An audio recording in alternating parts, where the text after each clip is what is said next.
Good morning, everyone. I want to say a special good morning to my constituents of Central Westmoreland. I'm going to begin by speaking really on housing.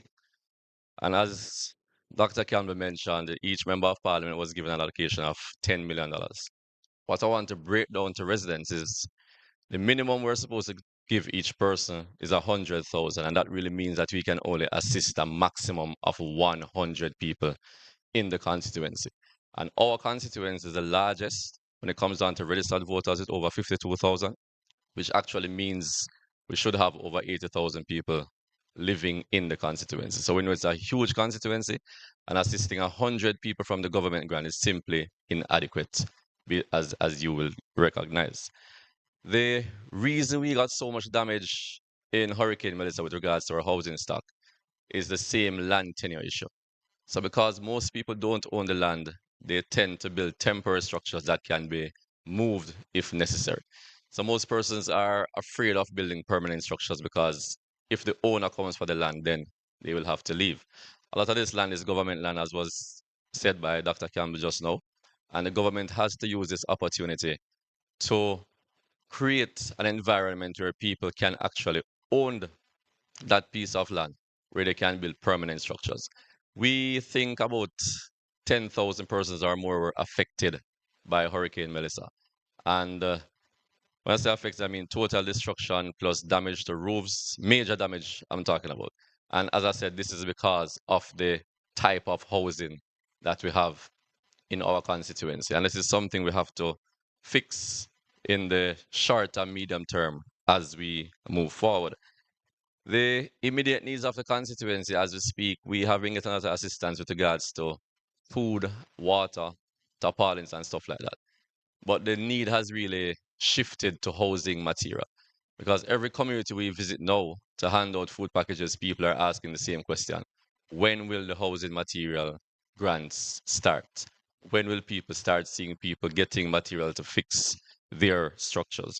So the need that we have now, which I think is the most immediate and short-term need now, is actually to get the materials in so persons can start rebuilding.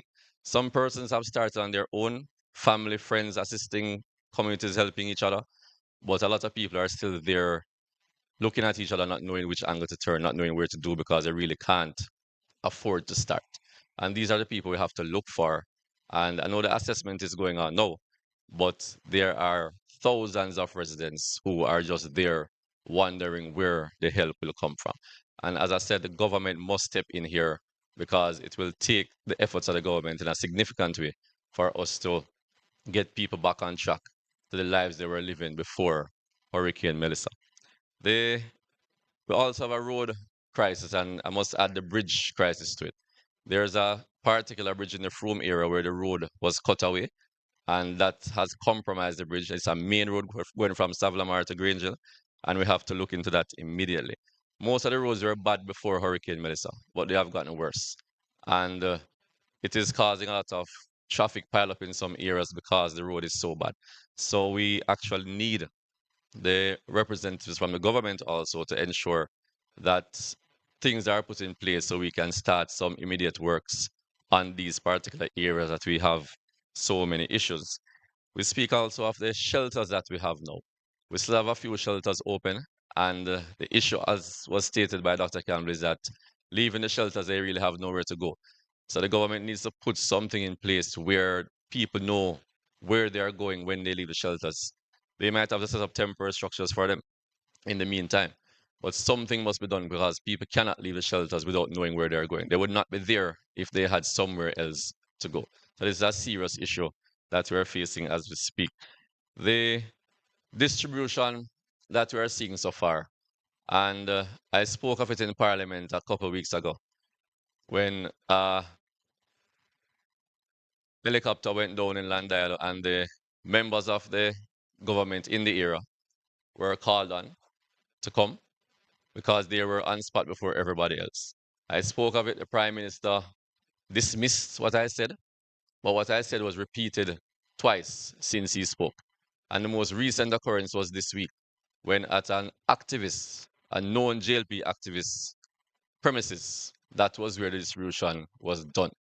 And we have to look at how we're doing these things. I don't know who came up with that idea, who thought this would look like a good idea to have the food packages being distributed from that location, but was obviously a terrible idea. And we're saying that if you're going to be distributing any package at all, there is a representative in the constituency that you should contact and should assist with the coordination of these things. Whenever we are going out to do distribution, everybody we see in the communities, we give packages. We're not looking at who is PNP or JLP or no P. We're in a crisis situation and the government needs to act in that way. I get the feeling that the government still does not realize that we are in a crisis. But the crisis we're in, we need to understand that people are people. We're Jamaicans and we must treat people as Jamaicans. The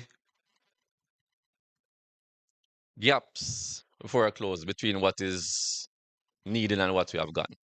I stated earlier that we have mostly gotten packages with food, water, stuff like that from mostly private donors. The only assistance we have gotten from the government was the $3 million that was mentioned by Dr. Campbell earlier. Every other assistance with regards to food, packages, and water have come from private donors. We have to thank all of these persons who have been coming out. There have been major organizations, like, for example, GEM that was mentioned earlier, but there have been numerous private individuals who have come into the parish. Some of them are from the parish, some are not, but they have lent a helping hand, and the residents of the constituency have been truly appreciative of what has been done so far. So, just in closing, I just want to say Central Westmoreland needs the assistance. I know Dr. Campbell said he was the worst hit, but I would beg to differ because Central was equally hit, I think. And if you look at the stretch coming down from White House, after leaving Eastern Westmoreland and Bluefields, the entire stretch coming to Ferris looks the same way. If you turn going to Montego Bay, the entire Waterworks stretch looks the same way as White House and Belmont. So it was total devastation in the constituency. And as I said, it's the largest constituency when it comes down to the amount of people, which means that we need special attention. And we're asking everybody who is listening to this press conference that we need as much attention as we can possibly get. So I'm going to say to the residents of the constituency, the whole firm, we will do whatever we can to assist the process. And you can rest assured that your member of parliament will do anything possible to make your lives get back on track to where it was before Hurricane Melissa. I thank you.